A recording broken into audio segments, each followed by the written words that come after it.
You're listening to a Destiny Park Media podcast.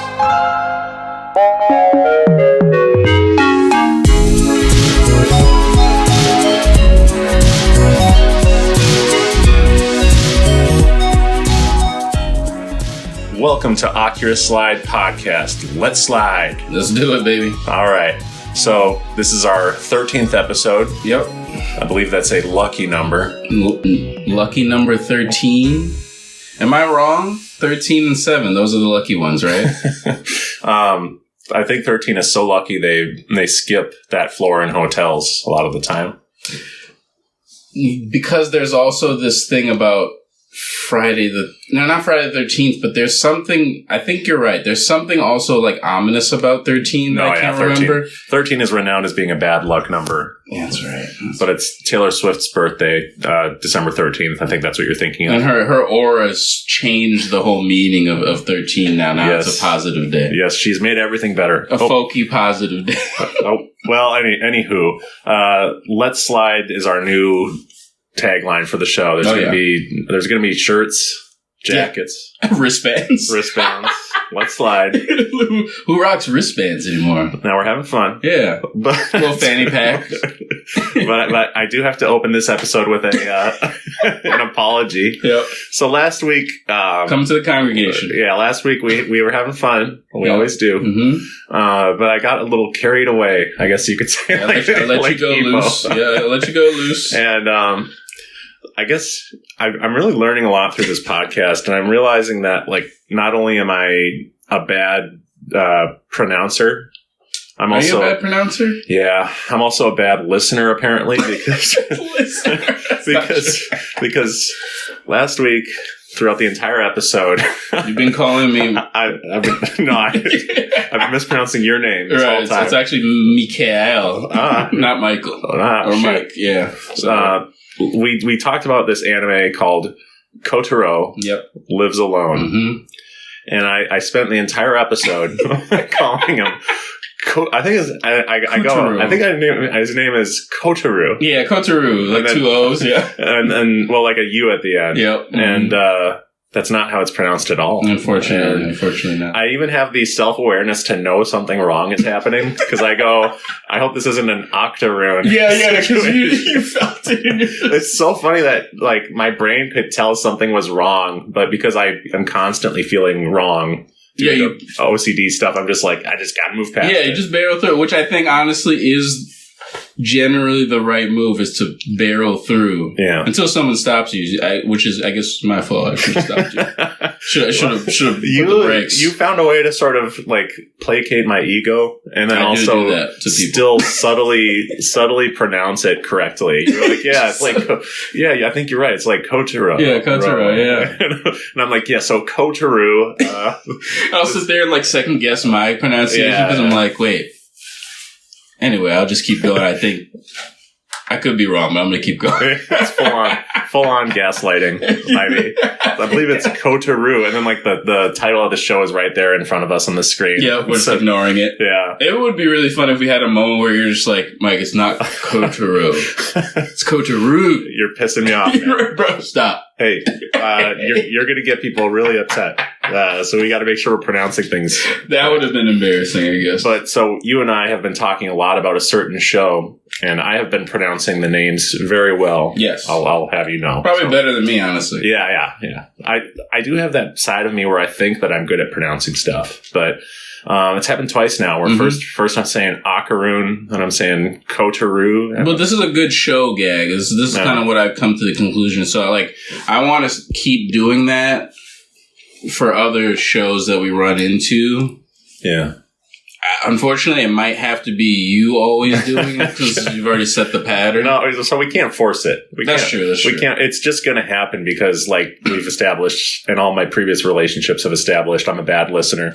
So, listener is crazy. Yeah, it's sad, but I'm learning a lot about myself through the pod. That's funny. If this were a rom-com, you would say, I want to hear you mispronounce names. Yeah, for the rest of our I really lives. felt that energy is like, I could listen to you mispronounce. Oh, man. Yeah. Thanks, man. Yeah. That's really nice. Yeah, Speaking of twists, because Well, actually, I don't. Oh, that was a good punch you just threw. Yeah. But I actually, this may be pod suicide. Yes. I want to talk about something. Yeah. I've had like this incredibly frustrating week. I don't want to say bad, but my dog had to go to the vet and get all her vaccines, and she is going to require surgery to get some lumps removed. And where are the lumps? One on her face, and one on her leg. I think I remember you mentioning the face one. Yeah, the face one's been there for years, but it's just grown a little bit the past few months. Sure. It has a weird little thing at the end of it now, so it's changing. It's evolving. Right, it's evolving, right. Mm-hmm. So we got the talk from the vet that we probably should get it removed, because the vet used to say, "Oh, this is boring. This is." Oh, that's right. Yes, I remember that, because you had brought the dog in just in case, and then a few months back. Yeah, and the lady said, "Oh, no, it's cool." But they said, "Let's keep an eye on it," and then we got the talk. Like, yeah, we should probably get this looked at. And sure. The test might have been inconclusive if we did a needle test. Oh, sure. Because I actually tried to do that a few months ago, and it was inconclusive. Got it. Okay. They were like, "We can't send this to the lab because it's not enough. It didn't have enough fluid." Sure. Anyway, it's a little TMI, but no, of course, it's good to know. I mean, it's an update. It's going to cost somewhere, because they gave me a quote for a low end and quote for high end. Sure. But between this appointment, which cost way more than I expected, and then the surgery, it's going to cost like somewhere around $4,000. So it's just but it's okay. No, it's okay. I understand. I can't. It bothers me how much the vet costs for things. Yeah. Like triple people, I feel. Well, maybe that's a little overboard. Maybe it's not triple, but it's a lot. Well, I'm not too worried about it. It's just something to deal with. Right. I'm working hard. I'm doing overtime every week. Yep. And you got your lump sum still? Yeah. My cash flow situation is that I might be able to make this work, both for the big vet appointment, which is on this statement, and then the surgery. I think I can do it if I work hard. Okay, I see. But I already have enough money to cover it right now if I need to. So there's really no need to stress. It's just I'm just doing a good job of making more confident moves, where I'm just like, I'm gonna do this and not stress on, should I do this? Should I do that? Because that's where indecision comes from, and that actually causes anxiety and sadness in my head and heart. So no, it's very true. I like that. That's a good approach. Just kind of jumping in and making confident moves, and if it's wrong, I'll know pretty quickly. Sure, exactly. Then one cool thing about the last week, which will lead into the show we're going to talk about, is I can't believe I'm going to say this, but I got back into running. Yeah, I was excited that you said that. When you said that, I was like, yo, he's doing it. Because you said it, you know what I'm saying? And you're following through. I'm following through. I need to follow through. I've been in a weird space with my patience.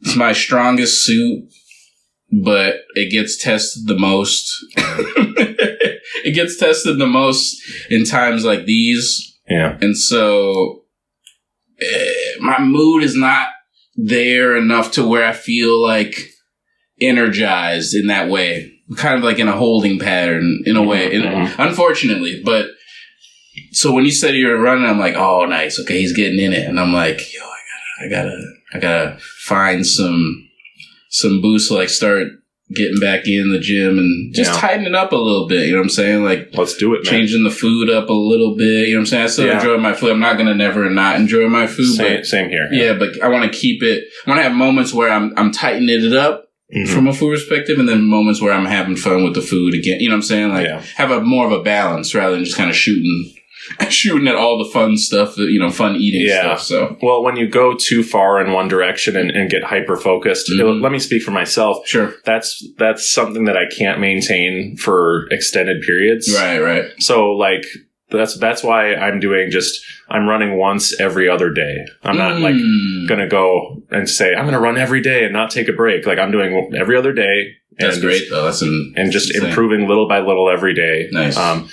And I set a goal before I step out the door every day. And the other day it was to run the fastest I've ever run, at least on this phone, because I have an app that records my time. Nice. And I looked down, and the alert said second longest run. And I was like, oh, man. But then you were trying to get best. But I looked at the stats after because I do a cool down walk afterward just because it's not right to like run and then go immediately sit down. Stop. I just sit down here and your heart's just going.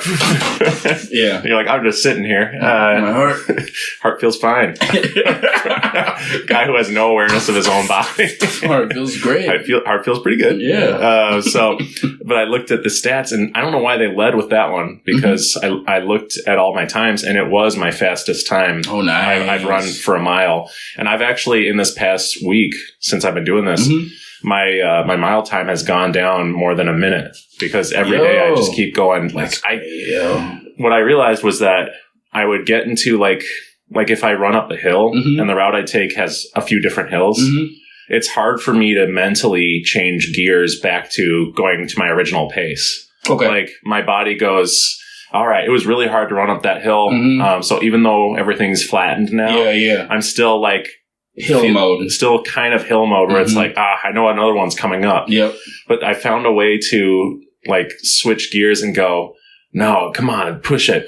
You're back on the flat turf, go. And then like I do start to pick up the pace. Nice. That's so dope. Yeah. So dope. And it's not because of this, but it happened at the same time as me starting to rewatch. This is so great. This is so exciting. Yeah. Hajime no Ippo. Yeah. Yes, dude. The boxing. The fighting. The fandom. The Akira Slide fandom. Yeah. We love our listeners. I did get feedback that there were people who appreciated the Dragon Ball Daima. Oh, really? When we slowed down and actually gave some context, because I had multiple people who hadn't seen Dragon Ball Daima. Sure. And so I know that in the moment you were like, this kid's dragging me balls. He's dragging me balls. But it wound up being appreciated by a few people. Oh, good. Yeah. I'm glad.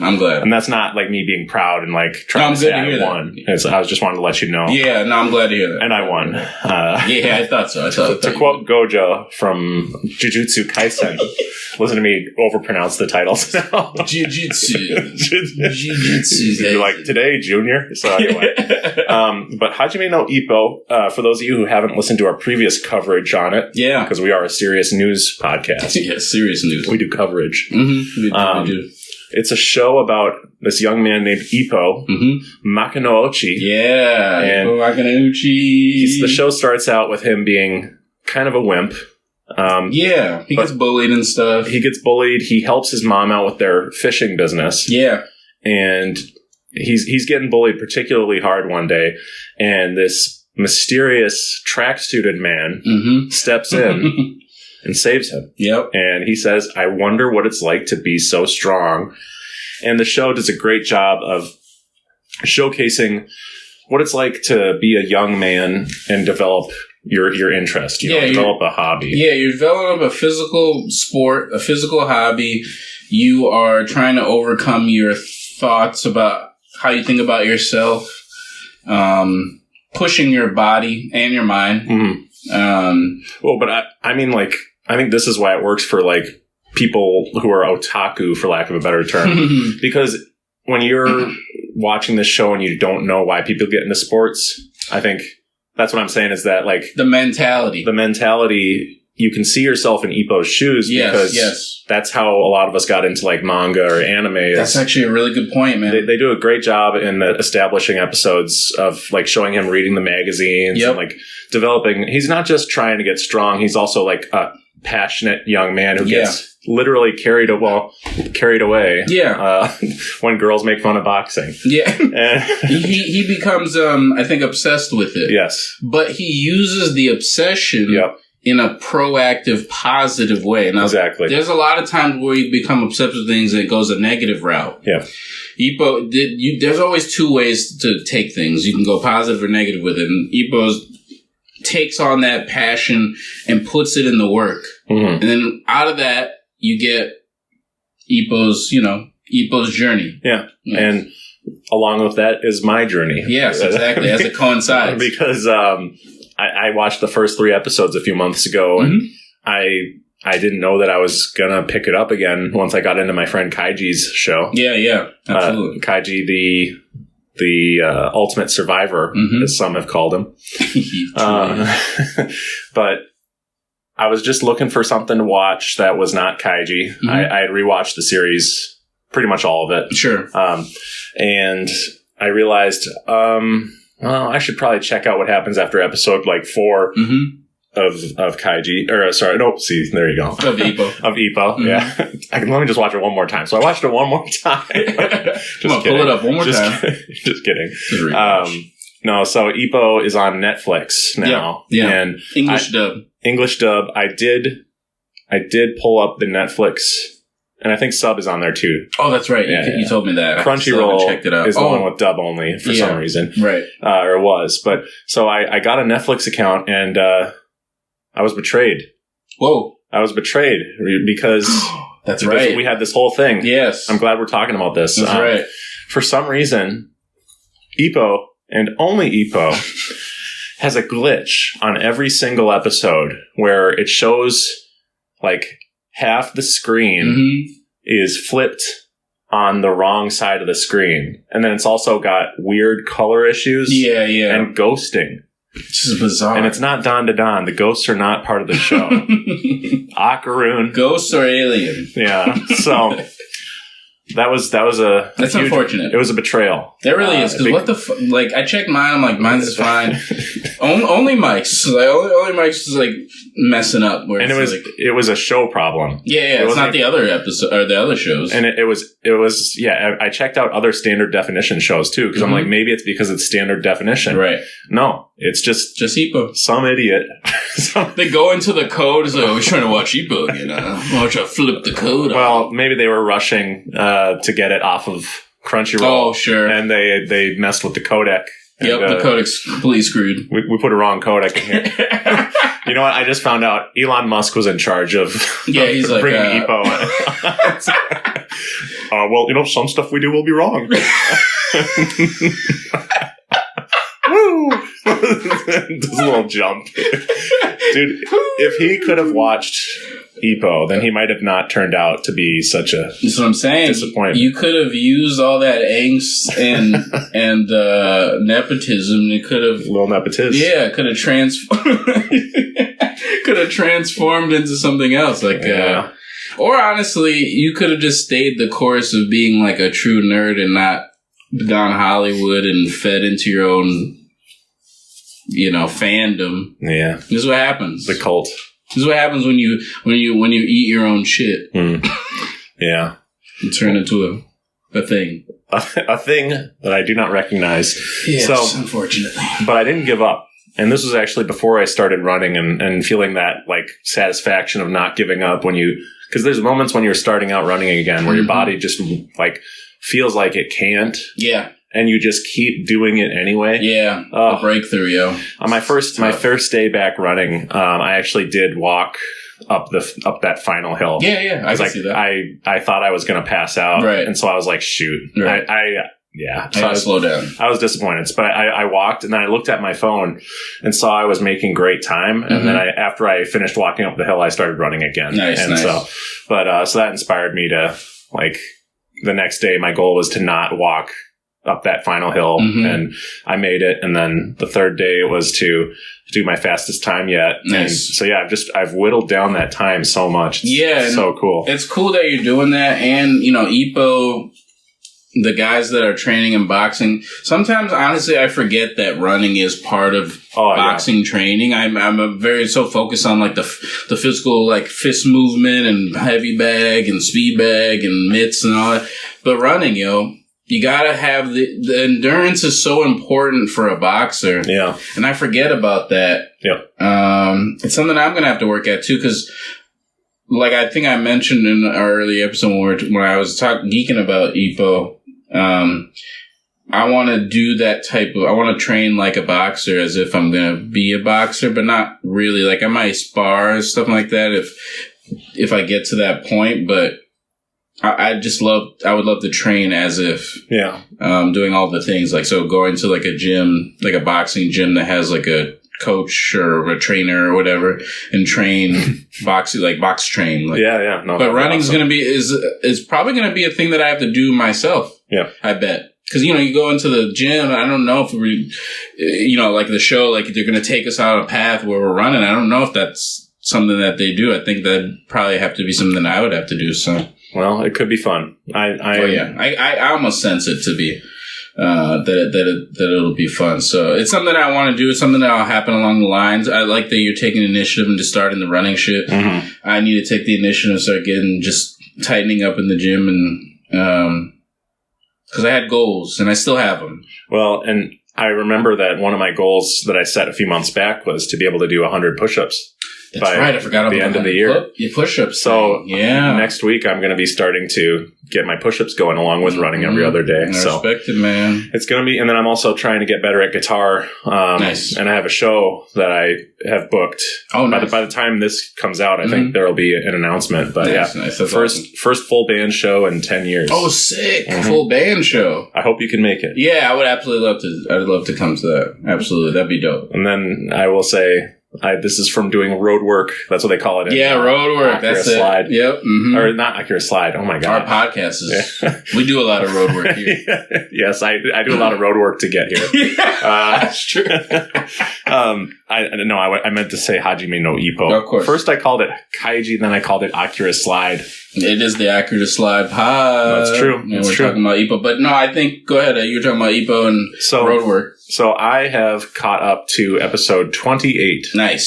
So you're in. To go from the guy who says, I'm on episode 3 and took a few months, but now I'm on episode 4, to then suddenly jumping to 28. Yeah. You see how it happens. I see how it happens. I remember I said, Bakuna, when you came to me and said, yeah, man, I've watched 76 episodes. Yeah, and I was 76. Like, how the fuck? How did he do that? How did you have time? No, I literally would just be watching them. I would be watching them when I had free time at night, generally, and then I would even watch them sometimes, like when I had like little breaks, like during the day. Like I'd slip a couple episodes in there too. Like, dude, the music is great, man. Yeah. It's just. No, the score is phenomenal.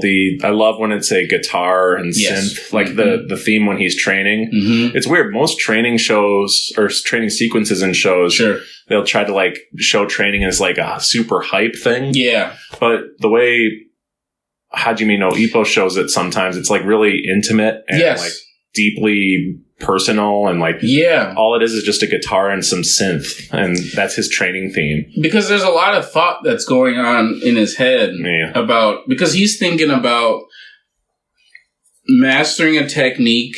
He's thinking about his opponent. Yeah.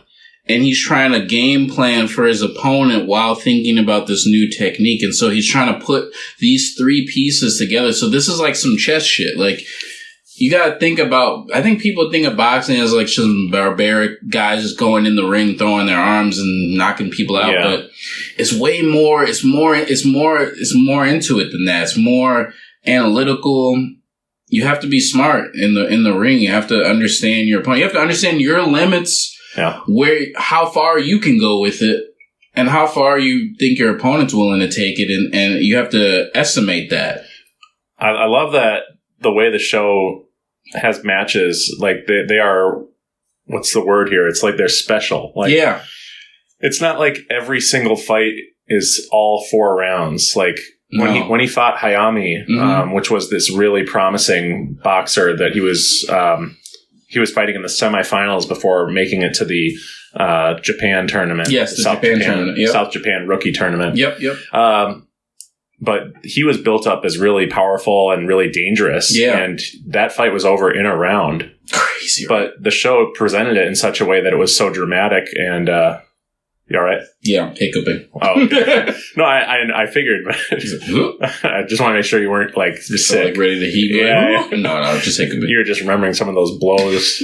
I'm like feeling the fight as you speak about it. Like, your image training. Exactly, image training. Exactly. Yeah. No, that's funny. Shadow boxing. The way that they convey shadow boxing. So, obviously, I've watched a ton of episodes. It's not like we're going to go episode by episode. Sure. But I do want to just give a brief summary of why I love Hajime no Ippo. Yeah, let's hear it.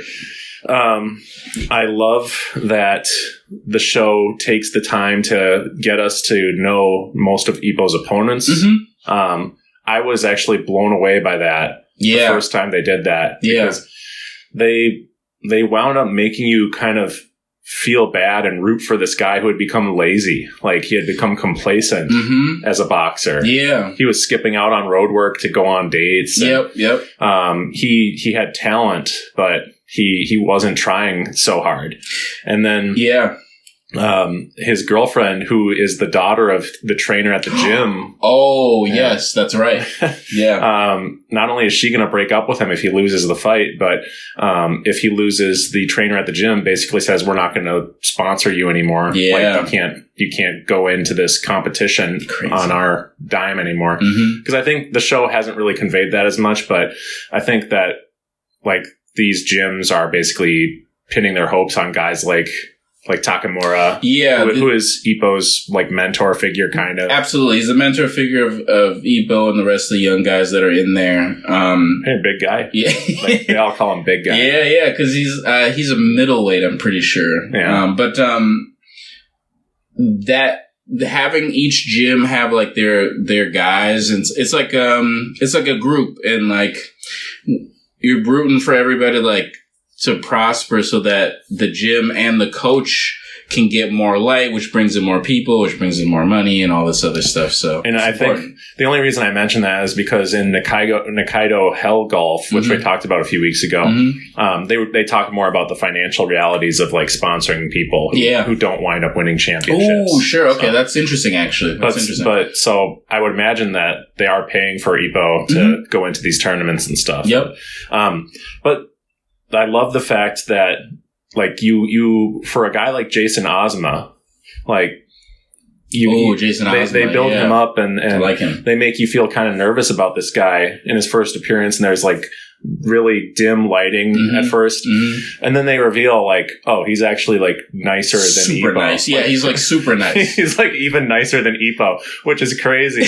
But like they had like his face covered, and then as soon as his opponent, who he's sparring against, gets knocked down, he's like, oh, are you okay? You're like, right. And his eyes just brighten. He's such a sweet young man. Yeah, he was the black guy, right? Yeah. He was was he American? He was, yeah. And he was just stationed living there. He was stationed That's there. right. Yeah. He was military. Yeah. And they at this little gym, the family that owns the gym just took him in. Yeah. He's like a son to them. Fed him. Oh, and he calls the woman who runs the, like, she does the sewing and stuff for everything. Calls her Mama-san. Oh, so cute. God. And like, I saw a good comment on one of the episodes because I'm watching it on YouTube, and I'm going to say it. I know that that's not technically the legal way to watch it, but if Netflix can't like work with me and work with my Chromecast, then fuck them. Like oh yeah, the Chromecast. Okay. Yeah. Okay. So it's annoying. Like, really and I paid $20 something for. I think it's like $19 for my Netflix, my month of Netflix that I'm not even using. Sure. Because I literally only got that for Ippo and then for Kotaro. Kotaro. And that's overpronounced and wrong too, but it's wrong in the less wrong way. Yeah, so it's less wronger. Less wronger. I like that the show starts out with Ippo being at a very low level. Yeah. Like, it's not like he was immediately gifted. He has a strong punch, but it's because he earned it by helping his mom, and that the show showed and established he works incredibly hard and has built an incredibly ripped body. Yes. So he works at a fishing house. Yeah. And his mom and him run this fishing house, and so it's a lot of like boat work, sea work, ropes pulling, so it's almost like a lot of CrossFit-y stuff. Yeah. Obviously back then that wasn't like a thing. So, but he did a lot of physical stuff, and his mentality was the reason why he was getting bullied. It wasn't about a physical prowess issue. Isn't that crazy? That you can think your way out of it. Yeah. He could have stood up to those guys at any time. Easy. And he had a powerful punch the whole time. Didn't know. Yeah. Isn't that sad? Yeah. So, I mean, there's a lot. That's a thing, I think, for a lot of people, having these gifts that they're not sure that they even know they have because they haven't unlocked it or even thought to unlock it or turn it on. So the stories we tell ourselves about who we are and the way we talk to ourselves is important. Like I am very always important. Nowadays I've changed how I talk to myself, and I say I'm not that type of person. Yep. I'm not the kind of person who, let's say, if I'm having issues at work, I'm not the type of person who texts someone who's not working. Yep. And brings it on them. Right. You know, yeah. That type of thing. Absolutely. And I think it's important to have positive self-talk because that stuff all seeps in. Mm-hmm. No, it's true. And I'm actually cutting out some bad media that I've been keeping up with for the past few months. Sure. Stuff that's not good for me, like subreddits that aren't good for me. Yeah, negative subreddits. Yeah, exactly. Yeah. I don't like. That's why. That's the thing, man. I like the stuff that makes me feel weird. Like I don't really dig into it because it just puts me in a bad mood, and then it just affects the way you like go about your day to day, and you should have better energy than that. You are what you consume, and that's not just food. It's also what you read, what you watch, and so. I was telling you this. I cannot imagine anyone watching this show, Hajime No Ippo, and not improving some part of their life. Right. There's a thing about it that just so this makes you because from Ippo's perspective, it's like he's starting fresh. So like you can kind of put yourself in this position where you're like, oh, I'm going to start this new thing fresh. I'm going to take my lumps. Yeah. But I'm going to continue. I'm going to keep pushing. I'm going to have some guidance there, maybe, here and there, maybe, or watch something that helps inform what I'm going to do and do it. And, I think it's great. It's okay to suck at something. Yes. And then get up and do it again tomorrow and still suck. And, true. The show Adventure Time has a quote from Jake the dog where he says, being really bad at something is the first step to becoming sort of okay at it. It's true. And it is.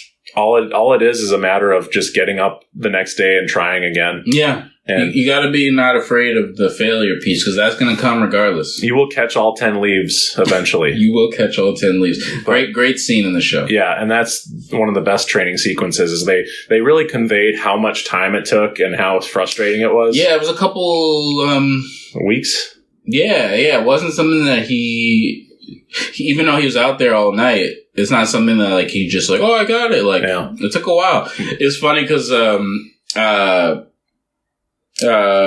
shoot, I'm forgetting his name now. Takamura at the end of that was like, oh, I wasn't expecting him to catch.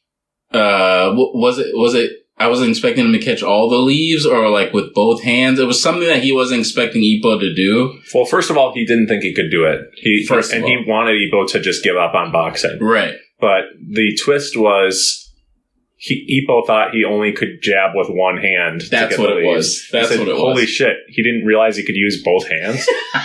And he did it with one hand, so now his jab is insane. Yeah. So cool. Yeah, man. Such a great twist and reveal. I love that the show is written by a boxing fanatic who actually, I believe he owned a gym. Oh, really? So Thank you for that information. I had no idea. He was a boxer, and he got so into boxing that he owned a gym. And he said, I gotta fucking write a manga about this. You can tell, yo. I'm so glad that you said that, because you can really tell, like, this is like, I feel it. Yeah. You know what I mean? That's why you write what you know, because this is so cool. And the way he'll just casually slip in, this is like this boxer. This is like when they said the peekaboo style. Like Mike Tyson does it. Yeah. And there's just so much lived history in this show from the author.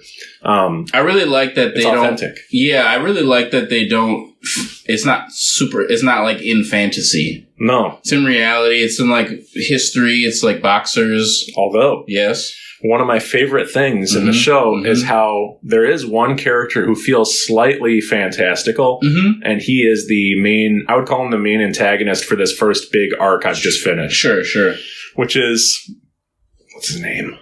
Mashiba? Oh, Mashiba. Yeah. Mashiba. Thank you for correcting the pronunciation.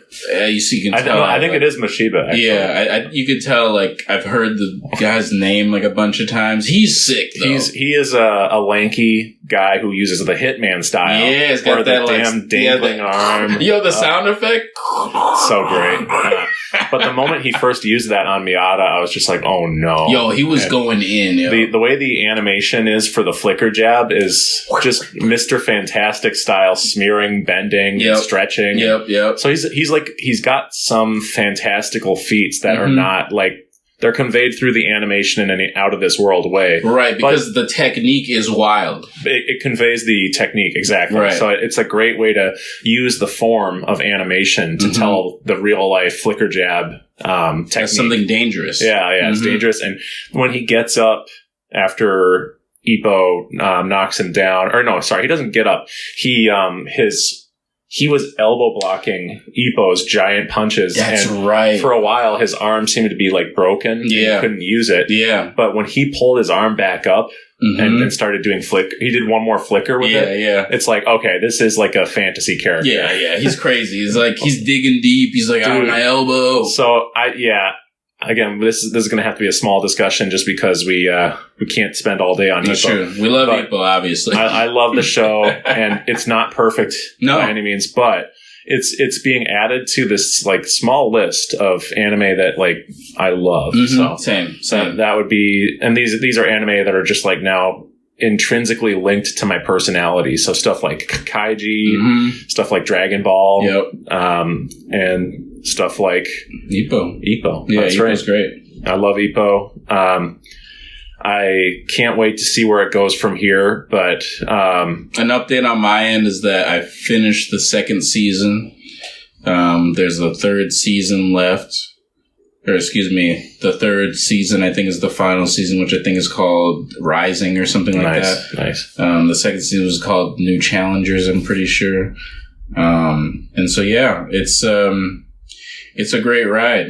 And obviously you guys can hear our excitement for the show. It's definitely something really cool to check out. This show's gotten me more into sports anime, which I thought I knew. I thought I had a feeling that I would like, but I just haven't really gotten around to watching very many of them. But this was like I think one of the first ones that I really watched, and I love it. So, I mean, I'm a big basketball, like NBA fan, so like I'm gonna probably be popping in some like there's a bunch of basketball animes out there. Slam Dunk, I've always wanted to watch. Yep, Slam Dunk is one. I think it's like from the 90s, so I love the art style. So it's gonna be something that I'm gonna be jumping into more. You mentioned a golf show. Is it an anime? It's a manga. It's a manga, okay. Nikaido Hell Golf. Okay, there's this golf show that a friend hit me to called Rising. But anyway, I'm going to be watching... I may also be watching this anime golf show on Netflix as well, about like a kid golfer or something like that. And I like golf from like a... I like golf in every form except like actually playing it on a course in real life because I have no skill at it at all. Yeah. But I played it from a video game standpoint, which I love, and I like mini golf because I think it's fun. So like, I just like golf. So I enjoy that. So these are things that I'm going to be getting into and kind of falling in more into this sports anime genre. So, okay. Yeah. Okay. Yeah. For golf, I never really got into it. That was the only, well, it's not the only thing that's like this, but my brother and my sister were taught golf by my dad. Yeah. Oh, interesting. But he actually gave up on teaching me because I just couldn't get what he was trying to teach me. Yeah, there was like some people. Yeah, this is the thing about golf. Like, you kind of have to have there's something about it that has to click, and I have not gotten there yet. I don't get it. Like holding the club and like swinging it, I'm just like, why can't I just do it like this? Right, and like, I think you're supposed to only look at the ball. There's a lot of techniques and knee bends and... Yeah, I'm very much a Happy Gilmore type of... just a full golfer. Hockey swing. Yeah, I mean, shoot, why wouldn't it work? Come on. I'm not going to be hand-wringing about the comical violence. I got used to that. Yeah, of course. But I don't know. Sometimes the way he treats, he's an asshole. You know, he is an asshole, but he sometimes has a good heart. And like one of my favorite moments in the show is when he's doing the fight for like Japan champion. Like, Ippo actually warmed up for him. He fought before Takamura. And Ippo is in the stands, and he is literally still bleeding from his previous fight. He's bleeding from the mouth. It's grotesque. It's hideous. Oh, okay. I remember that. But it's crazy. Takamura, in one of his first big fights in the show, he's on his knees in the first round. This challenger guy, he was the previous champion. Sure. But he got him on his knees, and it looked like he was going to fall. He was going to not get up in time for 10. Yeah. And in the stands, he hears Ippo yell, I don't want you to lose. And Ippo sounds so sad, like a scared little boy. Yeah. And the way the inner monologue for Takamura goes, he goes, lose? He says, I'm going to lose? And like, he's like completely shocked. Takamura's like out of it. Yeah. I'm going to lose? What? And he was like on 6, I think, or 7. And he was like about to lose. Yeah. But Ippo got his fighting spirit back. You know, he heard Ippo's heart breaking. And then at the end of the episode, as Takamura's walking up to his apartment, his legs start shaking. He's still damaged. That was great. Yeah, that was a great scene, yo. So good. And because they kind of, Ippo and him were having like a moment there. Yeah. And he does think, gosh, if it wasn't for that kid, I might not have gotten. And so it's so beautiful. So fucking good. So for Akira's Slide, I would love if there were certain times for special shows. Yeah. Because I love the conversational style. Sure. But like, if we could do an episode where it's like Hajime No Ippo, the Akira's Slide review with like a fancy thumbnail. Sure. And maybe even like more video editing in the full episode. Like, that gets a lot of eyes. That would be cool. Shit. Yeah. And if we could both like commit to doing some research for it, like I could talk about the creator a bit. Yeah, that'd be great. His boxing history. Yeah, that'd be great. But yeah, I could talk about like the forms of boxing that are being utilized. Yeah. Clips of like the real version of what they're doing in the ring. There's stuff in there that's dope. If we could like, and it wouldn't be something we'd do every week. It would be something every once in a while. Yeah, but I think we both love this show enough where we could like that'd be really dope. Talk potentially episode by episode. I'd love to do that. Yeah, I'd love to do it for other shows because I love that first season is so fucking great. And I'm kind of hooked on the dub, but I will say there are certain voices that do take me out of it, and there are bad voices galore. Like Ozma's voice is just sad. Like I wish they had gotten a good voice actor for him. No hate to the guy. Yeah, he's very stilted. This was in like 2002, where you can tell there's certain actors that like no matter what, they were like giving it their all for every role. And I do think Ippo's voice actor is trying his best. Yeah. He's doing really well at key points. Yeah, you can tell. And there's other people like for Hayami, who was the pretty boy, like his voice took me out of it. Like, he was like, he sounded amateurish. Yeah. So when I was watching the show initially, I could hear it felt like that with certain characters, and it took me a little while to like get into like the way they were speaking because it kind of felt dated a little bit. But you get used to it, and things start to kind of work for the show, and you kind of just get used to hearing them speak that way, almost to a point where when you get to the sub stuff, or you started to listen to the sub stuff, the sub kind of sounds a little off, especially with Ippo, because I like the way Ippo sounds from that English voice actor, young boyish style, formal. I like hearing him that way, and I've only just started to get kind of used to how Ippo sounds from like a sub perspective. So yeah, my point of view is that sometimes it takes a while to get used to something, but you can't deny that there's certain things that are better than other things. Yeah. Like how should I phrase this?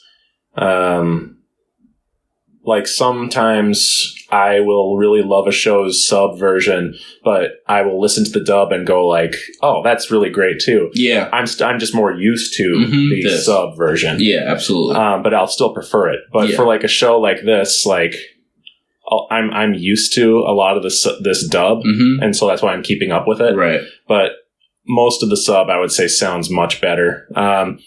I would say that I like the Chief better in the dub as well. Yeah, the Chief is cool. And Takamura, I don't know if I just find the voice really funny, and I love it for that reason. He's a funny guy, yeah. But I love those 3 voices. But those are really good. A lot of the challengers have kind of strange voices. Yeah, it's the challengers, really. Yeah. And then Aoki and... what's the other guy's name? Yeah, Kimura. Yeah. Those guys get kind of goofy and wow, man, we could talk about this all day. I know the show. We'll have to just move on. Yeah, that's fine. But I love it, and I want to say, I want to say, I have a bad habit of saying, I want to say, I gotta say, let me just say, my people, my people, my Ippo loving people. Yeah, there you go. it's a great show to watch in the morning. I know you're not as much of an early riser. No, I'm a morning man, but yeah. I love waking up early. I love walking my dog, and I've watched Ippo before work, and especially the pre-Ozma fight stuff. It was really great to watch before work this week. So I'm just so excited for you to get to certain challengers, certain storylines, and if to not to spoil for this to be my last piece, is that later on in the show, meaning like the others as the seasons move on, you will get backstories which help explain more things. Yeah, so like they won't leave you with the understanding of these characters as they sit currently. Cool. Like you learn more and you're like, okay. That's my favorite part of the show. Yeah, you're like, okay. It reminds me of Kaiji in that, like, it doesn't show all that much of, like, the outside life stuff. Like, you barely see Ippo at school. Thank you. They didn't even show him talking with his mom about boxing. Like, she just kind of found out off screen that he was into boxing. It's so realistic because, like, it would be like a teenager. He goes and does his own thing, and, like, you may passingly say, oh, I'm doing this thing, and his mom will be like, I don't really want to go to the, you know what I mean? Like, I'm scared. Like, okay, go ahead. Come on, like, Mom. Yeah, she's very like, I don't. And even that, even that can be, but yes, like I said, later on, you'll see there's things that come. Yeah. It's great. Before we move on, I want to say it was, see there, I did it again. I want to say this. I got to say it. Let me say it. Please. I'm not stopping you. You go. Please let me say this.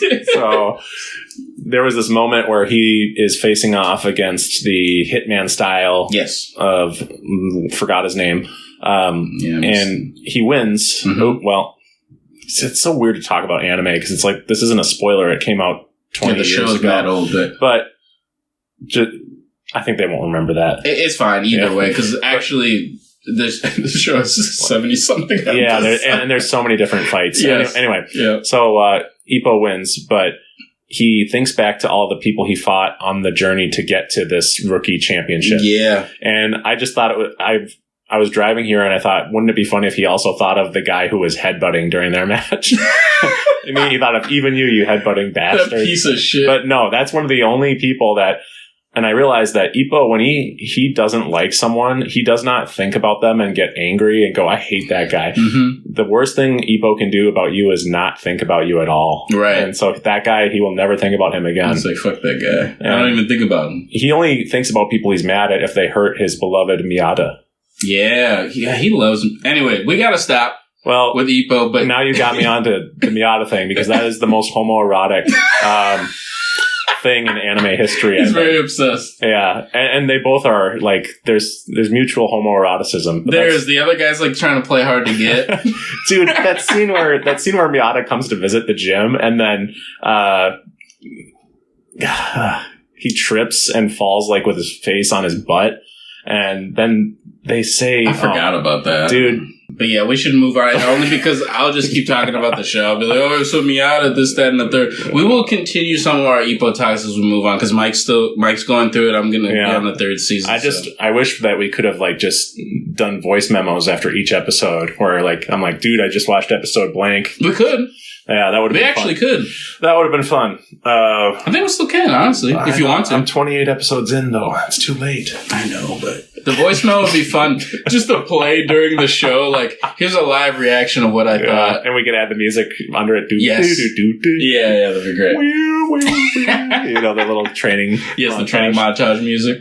That's kind of how I felt watching the show, where it was just so inspirational, and like every day I'd watch a little more and go, gosh, I used to only be able to watch 3 of these in a few months. Right now. I've watched 28. And I'm faltering in all my responsibilities. It's gone. Well, we did talk about how you had said that's classic Ippo for you because I was late to the podcast recording tonight. Oh, yeah. Not the lateness part, but the Ippo thing. I know, but my excuse was because we had agreed to record at 8:30, and then I texted you at 8:20 something. I go, actually leaving now. Got caught in the Ippo, and you said classic Ippo for you. Ippo for you. Pulled you in.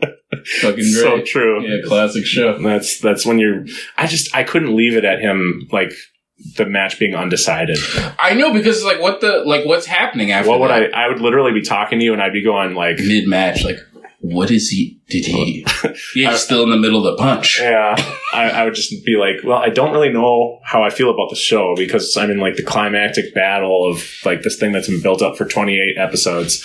That's true. You'd be like, that's a great fight, man. It's a great fight. You shouldn't have come over here without finishing it. We would have finished it right here. You're right. That's a good point. That would have been fun. Which would have been great. All right. Anyway, really quick, I started rewatching a show that I'd only watched 5 episodes of. The show is called Jujutsu Kaisen. Ooh, the new famous boy on the street. Yeah, this is the big show. This is the new Naruto. Yeah, this is the new Naruto. I'm sorry.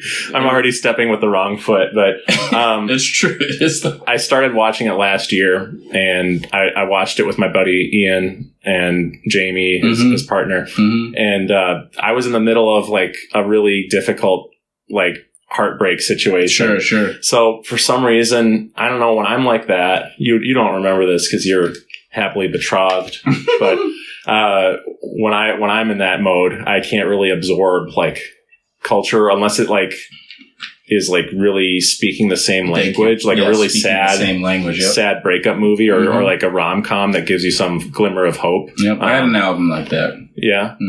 It was this is a Robin Thicke album. Oh, nice. Yeah. Great singer. Oh, you know him? Yeah. That's great. That's funny. He's one of my favorite vocalists. Blurred Lines. Yeah, Mr. Blur. That the public knows him.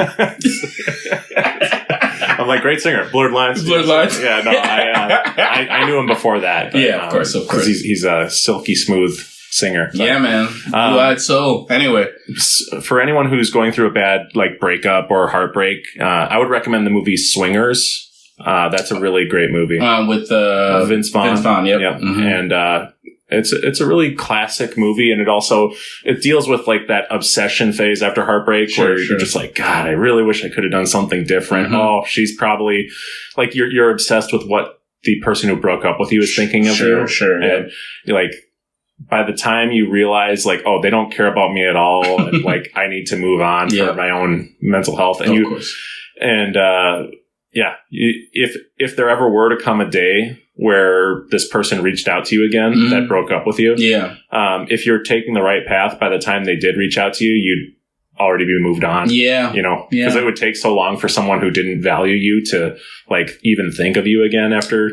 But anyway, I'm going off of a tangent. I'm going off on a tangent. Yeah. So I rewatched JJK episodes 1 and 2, and it's I was able to open my heart to it. Sure. And it's a really cool show about a young man who he goes to just regular old high school, but there's a cursed object at the school that he and his occult club buddies actually are in possession of. Interesting. Okay. And a young man from a spiritual occult type school. I'm not aware of all the terms yet. Sure. But Jujutsu is part of the name of that high school. Okay.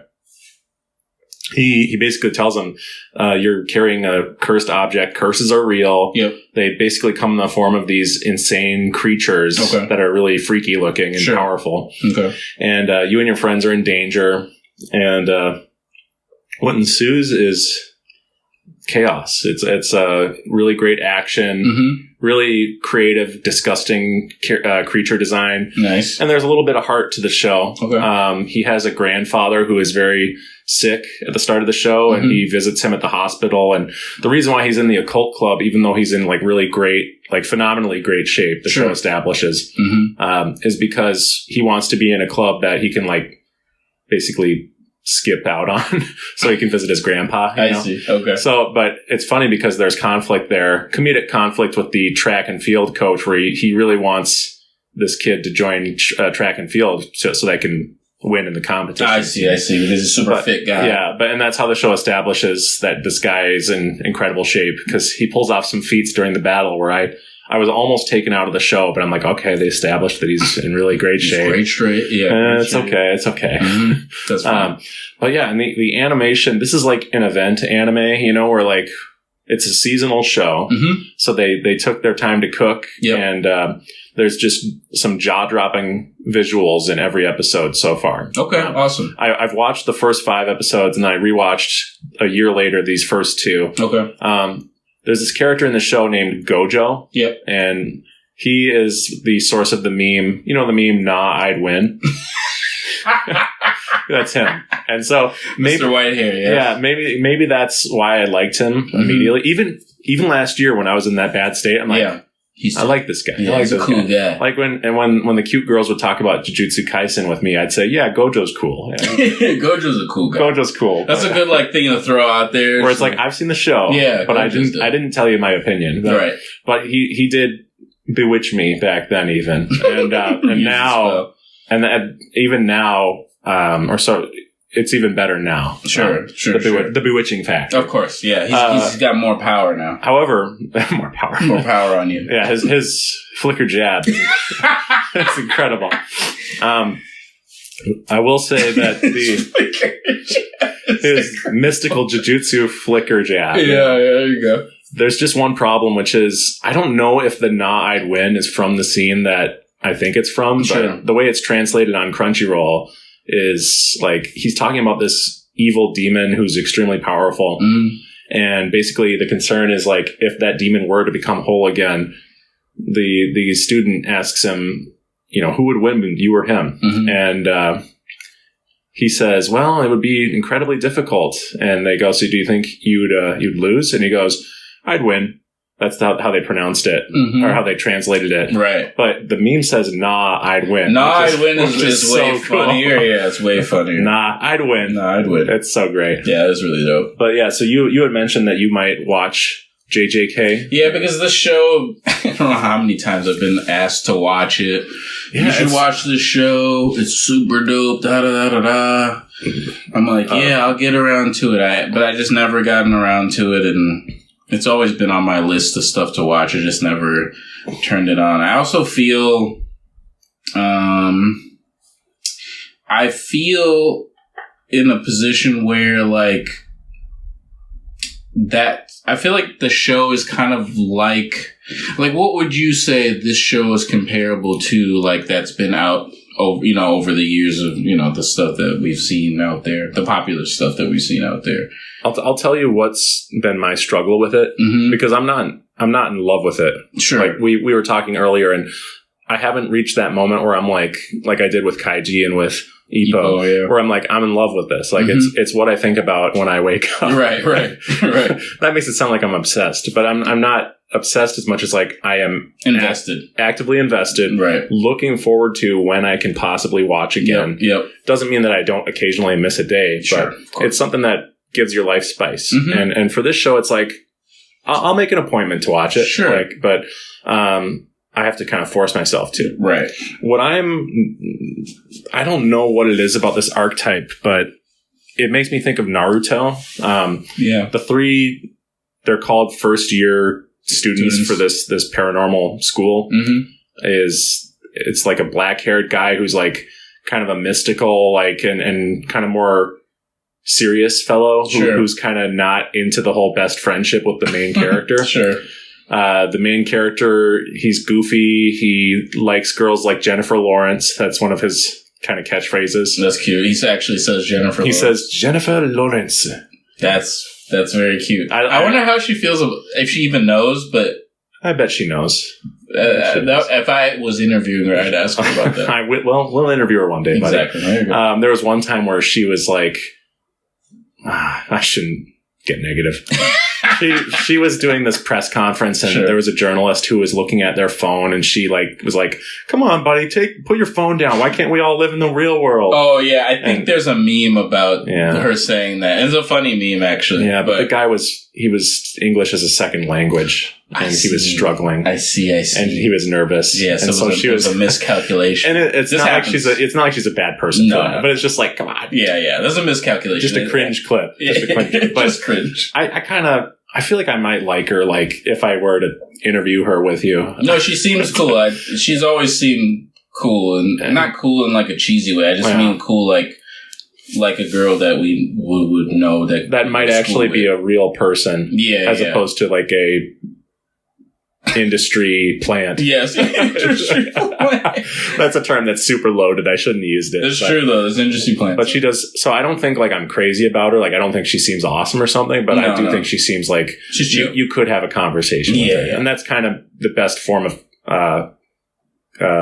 compliment for like a celebrity. It's the equivalent of I'd have a beer with that guy. You didn't. Yeah, exactly. You didn't. Well, that's the way we vote. You know, if I vote for a president, I go, I'd have a beer with this guy. I'd have a beer with him.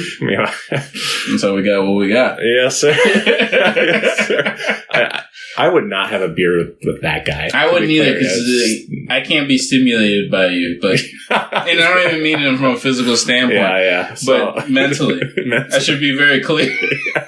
I only speak mentally. So physically it could happen. It could physically, not even physically, unfortunately. Hands. Small hand, man. So the archetype of the main character is like, I'm gonna protect everybody. I'm gonna go for it. He doesn't want to be a Kage, but he is very much the goofy lead character who is kind of aloof. Right. It's like I've watched this before, and I don't have a huge problem with it, but the female lead is like kind of she's not a tomboy as much as she like is kind of.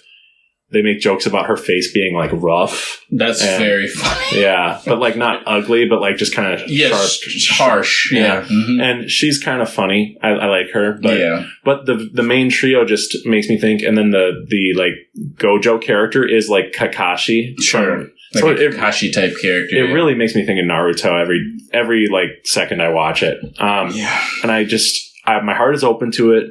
And it's not like I'm hating it. There's stuff to like about the show, but it's just like. It's not. That's what I'm saying. Like, that's how I felt about it. I haven't even watched it, and that was my energy, because I was like, this feels familiar. I don't even think I'm even in that headspace where like I would seen it. Yeah, that I would want to be like invested in something like that. I got my old shit that I watched that's like has the same type of archetype. I don't even know if it has that feel of the old archetype. It feels like something new. Maybe that's why we're having trouble with it, because like the archetype is based on Naruto. It seems like but the whole show just feels kind of. I don't know. It doesn't have the warmth of the stuff that we've watched the last few months. And I heard somebody also make a comparison with the show with the guy with the big sword. Rurouni Kenshin? No, it's not that old. The demon slaying guy. Why can't I remember the show? I don't watch anime. It's not Berserk. No, it's not Berserk. I don't watch anime. If they made a comparison to Berserk, I'd be like, what the fuck? It's like Berserk, but it's about as dark as Berserk. I want to say it's not Soul Eater. But anyway, why do I think of Trigun even though he has a gun? I love Trigun. Yeah. I've got 3 guns. I'm just kidding. It's not Soul Eater, but anyway, it's Dragon Force or something, or Fire Force. No, it's like it's like in the new top 3, or was in the new top 3. So it was Naruto, One Punch, and this other show that just like came out with like a new season or a new movie or something like that. And it's not Mob Eater, Soul Eater. No, it's not Mob Psycho. Mob Psycho, that's what it was. God, I can't remember. It's funny, we really sound like... But this is why this show is fucking hilarious, because, like, you can tell what era I'm from. Yeah. and the show is helping us get more into the new era of stuff. So it's a learning experience. But Jujutsu Kaisen is part of this new era. And I want to give it a shot because I want to know. And I'm just tired of the hype. Like this show is mad hype. So like, it had a movie that was in theaters and it did really well. Like crazy. I had no idea that people, and it's like it showed up on Hinge profiles. Like girls were putting it in their Hinge profiles. You know, like it crossed over. Really, is what happened. Mainstream appeal. Yeah, probably because of the pretty boys. Yeah, a lot of pretty boys. Yeah, the girls are into that. So it's like I'm gonna check it out. If for nothing else, to just be knowledgeable about what the show is. And let me be clear. That's Obama. No, there's a guy I'd have a beer with. Yeah, let me be clear. I had a good time with it this morning. Sure. I went back to Ippo later in the day. Yeah. And Ippo is something that I've established my love for, so it's not fair to compare. Of course not. But there was no comparison. No. But at the same time, if he had said, nah, I'd win, that scene would be peak top 5, better than anything in Ippo. Peak scene. Nah, I'd win. So badass. Yeah, it's sick. It's sick. The mistranslations on Crunchyroll. I want a lily frog. Yeah. That's not a word. I like it, though. I'm going to jump from the look at here. Mm-hmm. I wanted to tell you that... there's me announcing I want to tell you again. Sure, I'm here. Here to hear you. I'm here you don't have to hear you. That's very good. Very good, sir. Thank you. I have some anxiety about the next season of Dan Da Dan. Oh, do you? Mm-hmm. That's right, because you had given me some more information about what's going on with the next season. That it has a different animation director than the first season. Right. That was my first thing that gave me anxiety. Yep. Second thing was that it's coming out so fast after... That's right, it's April. Season 1. Mm-hmm. And it's coming out in July, I want to say. Was it July? Yeah. But... Shoot. What I feel nervous about is not actually the production stuff, but I'm nervous because it seems like this show is going from like a really slice of life style with the occasional shonen. Yeah. I think that the balance is going to turn in season 2 and it's going to become more shonen, like action and intensity. Yeah. From what I've seen, it seems like the stakes are going to get really high and there's going to be more action. And I don't know. I'm kind of nervous about that. I think there's space for balance. Yeah. But yeah, I feel you. The animation piece is probably the biggest thing that, because that was one of my favorite things about the show is the way that it's drawn and animated. Yeah. And it's just, it's great. It's really beautifully done. When something becomes the flavor of the moment and it becomes hype, it's really tricky when the new season for it comes out while it's the flavor of the moment, you know? Mm-hmm. Like this resurgence that's happening for Ippo is happening way after it aired. Yeah, but way after. For Dan Da Dan, like, the creators saw how much of a hit it was with each episode. And there was this show called, there's 2 shows that this happened for, Glee and Heroes on NBC. And they both had these first seasons that were just really beloved by the audience. And it's true. For Glee, the first 13 episodes came out and the audience response was incredible. Yeah, Glee's great. Well, I like the first season a lot. The first from what I saw. First 13 episodes, and they were so well received that the network ordered a back 9, that is when they add 9 additional episodes to a season of television. Even though they already had the 12. Yeah. And so they had the 13 episodes written and filmed, and the first 13 episodes of that show are the best part of the show. Sure. They were better written, and the 13th episode feels like a season finale, and it felt like the plot threads of the whole season were finished. Sure. And I remember at the time, people were nervous because they're like, well, this back 9 is kind of weird because like that felt like a season finale. And this happened to Heroes where a back 9 was ordered, I believe. Mm-hmm. Maybe it was that the first season of Heroes was super intensely loved. Sure. But either way, the creators were like reading feedback online during the break between the first 13 episodes and the back 9. And they became extremely like reactive to fan feedback, seemingly. And the back 9 episodes were immediately like way worse because not only were they like becoming focused on fan feedback and like trying to react to it, sure, but they had to essentially unwrap up the story so they could continue it. Stuff that happened in episode 13 immediately got unsatisfyingly destroyed in the 14th episode, which is a horrible thing to watch. Horrible, yeah. And then they had to create new plot lines for this back 9 that would then have to be finished by the 9th episode. It was horrible. It's just too tight. And so my concern is if they did work on season 1 and season 2 at the same time, this is probably a non-issue because they are adapting it from a manga that came out years ago. Yeah, so that's great. They have the source material. But potentially if they get lost in the online sauce and look at all these Akaroon fans. Akaroon fans. And they go, maybe we should change the pronunciation to make it easier for those Americans. Yeah, this is much better anyway. Can you imagine she goes, Akaroon? Akaroon. She says it like in a really weird way. And then she says, that's for my friends on Oculus Live podcast. And then he says, I love that show. It's a great show. Momo. We love Momo. I love Momo, yeah. But I think I'm just always a little wary of when something is so hype, you know, and it's going to do a second season. Like One Punch Man is an example of a first season that was just like unimpeachably good. Like, yep. Every episode was fantastic, and from a animation perspective to the jokes were incredible. And the second season came out and people immediately go, what the fuck? Like, I thought it was just me. No, I just can't catch my attention. No. I don't know what's happening. And so, yeah, that's where I look at the stuff from season 2 of Dawn to Dawn, and I just get kind of, my eyes roll in the back of my head and I go, oh, geez. That will scare me if it does a One Punch Man. Yeah. Because I like Dawn to Dawn so much that I don't want it to be a thing where it's like, it's hard for you to pull me back in. Like, that would suck. And it's just, they set the bar so high. Right. And maybe it is just a magical moment, that first season of the show. But I'm open to it. I think they're insane enough to make it good just because. And maybe that's why they have a new director for it, because the first director had to do this incredible first 13 episodes.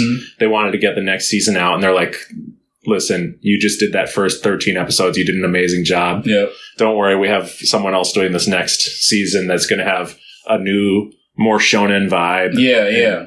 It's all going to be good. Don't worry, Michael. Yeah. I think they have the characters to make it more shonen as far as like the transformation. So yeah, Joji. Yeah, he is going to be, from what I've seen, because I haven't read the manga. This is not spoilers. Sure. From what I've seen, he's like the harbinger of like things going to hell and like interesting action starting. That's really interesting because he seems to have this. There was a trailer for season 2. Oh, okay. And I should watch that. He seems to be possessed by like an insanely powerful spirit. Really? Yeah. That's really cool. I'm excited, man. I think either way, if it goes more shonen, I'm used to shonen, so that's fine with me. Yeah. I think it'll still have its fun because the show just bursts with fun unless they change it. But let's hope for the best. I think it'll be great. You want to know something funny? I didn't realize the show was shonen until like the first season was over. Like, yeah, I don't think I did either. I didn't. I called it like a slice of life rom-com with like some spiritual. I mean, it's so many different genres at once. Doing a lot of things, but I didn't even consider it as shonen at all. And the creator of the show, he watched like rom-com anime and manga in order to get the feel right for Momo and Okaroon. That's so great. Yeah. You can tell it really shows. It shows, and that's what makes it stand out. So that's where I got nervous about it, potentially like losing gears, some of that. But I don't think they're going to throw out that relationship. If anything, it'll be what saves the show from becoming just a just a Jujutsu Kaisen. Oops. Ooh. Hey, I've only seen 2 episodes on this rewatch. We're fresh. Give us time to really develop more of a thought. Yeah, that too. Jallah was talking before we recorded, and he was like, "It's so hard for me to listen to new music because I'm an old man." Such an old man. But speaking of music, the stories we tell ourselves. That's true. So that's true. You're not an old man. No, I facetiously say a lot of those things. But your brain can't tell. Oop, I just punched your wall. Angry. There's a hole! That would be crazy. Running's really doing a lot. Listen, if I wasn't running, your whole house would be Listen, you idiot. Yeah. So you were saying about music. Yeah, man, music. I started this movie called Blue Giant. The backstory on this is that I had bought a manga. I went to a bookstore and was getting my first Berserk manga, and I was looking for book 1, the thick joint. I'm like, all right, I'm gonna get book 1 or whatever it was. I think it was maybe book 1 or book 2 or 3. I was moving quickly, but not 4. Yeah, but not 4. Definitely not 4. Sorry. Go on. Definitely not 4. But no, so I'm in the bookstore. I'm grabbing that big book, and then I just started my saxophone lessons. And with the teacher, and I was getting my feet wet with that, and I was looking through, and all of a sudden this thing stood out. Blue Giant, this manga, kids holding the saxophone on it. I'm like, yo, that's dope. I'm like, is that a tenor saxophone? I turned the side and it says tenor sax on it. I was like, I'm on the tenor sax. That's fly. Because I was expecting alto, because alto, everyone plays alto. You know, it's like a band thing. Everyone introduced the saxophone with the alto generally. And it was tenor sax, and I was like, I don't know, it was just speaking to me like, yo, you should get this. It'll like help. Like I was reading the thing, and I think it said like, I want to be the greatest saxophone player ever. It's kind of Ippo-ish. And I was like, yo, I feel that energy. I'm trying to, be fly on this instrument too. So I was like, all right, I'm gonna get this just for the hell of it, just to see it. So I, continued Berserk and wanted to read some of the Blue Giant. I started reading some of it. It wasn't catching me like how Berserk was initially, so I was like, I'm gonna fall back on this manga, and I just, obviously we're here now with Berserk and the many volumes that I have, and I never gotten around to getting to Blue Giant, and then I found randomly recently on Netflix Blue Giant for free, because it was around on like Apple and stuff like that, but you'd have to pay, and I was thinking about paying for it, but then I was just like, I feel like this should be rarely available. I don't know. Anyway, I just never pulled the trigger on paying for it. It's tough to convince me to rent a movie. Too. Yeah. That's why I haven't watched The Substance yet, because I'd have to pay The Substance. Like $5.99 for the rental. And yeah. I would prefer to buy a Blu-ray for much more, just so I could at least keep the copy of the film. Exactly. So I think when I saw it on Netflix that was just playing, I'm like, oh, gotta watch. So I put this joint in, and instantly, like 30 seconds to like a minute or two in, I was kind of locked in. It opens up with the passion of the playing, and this kid like wanting to be like the best, and he's outside playing like in a snowy day. It's really nighttime, just blowing his horn, like practicing scales and stuff, blowing as hard as he can, like into the saxophone. Damn. Just get better. And he's like, a cat comes by and he's like, I'm going to be the best player ever. And he's like, you can feel like his love for it, and him just like practicing hard. He's sweating, and he's going in, and then the movie starts, and it starts playing this jazz music. He's like going into like the Tokyo. He lives in Japan, but he's going into the city to become like a jazz player, basically. I think he's going to school. So he's like he's kind of going all in on the saxophone thing. And I was locked in. I was like, I basically finished the movie. I got sidetracked while I was watching it, so I didn't get through the whole thing, but I got through most of it.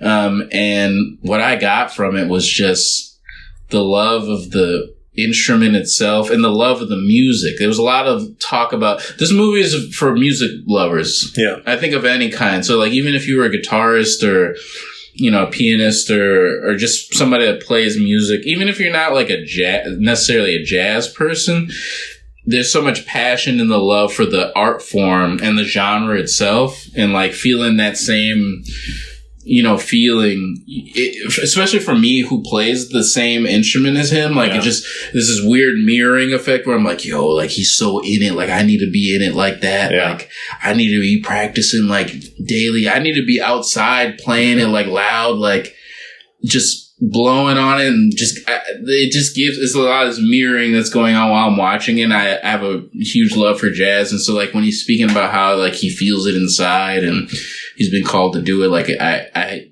admire that same sentiment and stuff like that. So the movie really speaks to me. I think it's really great. It's animated really well. I'll let you see like a few moments of it when you were here. It's great. It's if you like music band movies. So like, have you ever seen that movie, That Thing You Do? Yes. Yeah. Great movie. Love that movie. Has some of that energy without a Tom. Am I getting his name wrong? Without a Tom Hanks type character. Yeah. There's no managerial guy in this, at least in this movie. So, but it's like that. If you like movies like that, or I guess that movie like Whiplash, where the drumming kid. One of my favorite movies of all time. Yeah. I think this has potential to not sit with them per se, because it's animation versus, live action movie. Mm-hmm. But you can really feel the passion in the music, the playing, and the love for the genre itself. Yeah. It's great. So cool. I really like it. I love Whiplash. That, as I mentioned, that's one of my favorite movies of all time. Mm-hmm. And from what I've seen of this movie that you've shown me, it is just one of those classic anime movies where the fluidity of the movement of the film is really impressive to me. And there's just nothing quite like a great standalone feature for anime. Yeah. Absolutely. When it looks great, it's just so fun to watch. And you and I think we should set aside time to watch this and watch that movie, Looking Back. Yes, Looking Back. Yeah. Looking Back was that the one? That's with two girls who are trying to become mangaka. Yes. Yeah, I had watched some of that, yeah. Oh, watch the whole thing. And, we should, even if we have to do it in person. Yeah, we'll do like a little review or something. Little movie Monday. We'll do it back to back. Yes, that's what I was saying. Yeah, I like that. Because I listen to this and I feel really excited about it. And one thing that anime does is it helps you broaden your perspective, because the anime art style and visual flair is a great gateway drug to finding out about like other perspectives in life. Yeah. Like one of the big ways you can lose a trick is if you say, "Oh, I don't want to watch that. I don't know anything about golf." Sure. Or, I don't want to read a gambling manga. I don't know anything. I don't like gambling. Right. I don't care about. Or I don't care about boxing in my day-to-day life at all. Right. And throwing hands. And I think I don't want to get CTE. I wouldn't glorify a sport and watch an anime based on it. Right. And here I am, and my life is so much better for watching Ippo, for watching Kaiji, for watching Dragon Ball. Yeah. But I was more open-minded to the least realistic scenario of all of those, which was the men powering up and getting auras and shooting laser beams, out of their eyes. No, I'm just kidding. and I was even more open to the Godzilla scenario, which is even more outlandish. It's true. That's true. But it's so funny how these shows that are based on like stuff from our real life and are more grounded, where it's like I'm less able to buy into those unless I really am open-minded. And it's true. That's true. There would probably be a time where I wouldn't want to watch a jazz anime. Yeah. But like, seems very boxed in. Yeah. But let me tell you something that you can learn from every person you meet, and you can learn from any piece of media that you encounter. And I guarantee you, well, do I guarantee? I guarantee I guarantee it. I think you watching that movie, or, when we end up watching it together also, I think it'll trigger I like jazz. I like listening to jazz every once in a while. I had a Mingus phase. Nice. Yeah. No, I think it'll trigger, like, for you as a player of music. Yeah. I didn't want to get personal, but some people like the personal stuff, so I'll say it. Sure. When I heard you talking about the kid and saying I want to be the best saxophonist of all time and stuff, I kept thinking about how, God, I wonder what my life would have been like if I had ever had that attitude when picking up something. Yeah. I've never even considered being the best guitarist in the world, because on YouTube, you see a 10-year-old kid who can outplay you. Just going crazy. After 10 days of practice, they're like, I just started guitar. And then, it's just like, well, and that's an exaggerated, not true scenario. But I get exactly what you mean. And so, but like, God, what if I had just allowed myself to dream and to practice, like, every waking moment, and the movie makes you see some of like that energy, and you're like, why am I not doing that? Why am I not doing that? To tie this whole episode together, there's a lot of excuses that become stronger as you get older. Absolutely. It's so funny. You think you would have more life experience and go, I know that's just an excuse. Yeah. But instead, I don't have time. Yeah. That's the worst one. This kid is like, he's 18. Yeah. I know that energy. I know that vibe, that 21. I know that energy. I'm like, yeah, that's that fire that I had that and I channeled it in other places. Yeah. So I know what that is. And it's cool to like see it on screen and be like, I gotta you can tap in. It's just deep. It's far. You gotta get to it. Yeah. Like, but things will trigger you to tap in. Like you tapping in, you doing your running and stuff like that. You know, you tapped into something that's getting you to do that. So like, for me, like, I'm having these things coming in. Like I want to try to tap into that. These things help me kind of get more in that space or get in that mindset where I can try to reach for that. Yeah. And not to get too heavy, but I was watching a video about this guy whose dad, basically he put off a lot of stuff in his life and basically thought that he would always like have an insane retirement. Like he would save and save and invest.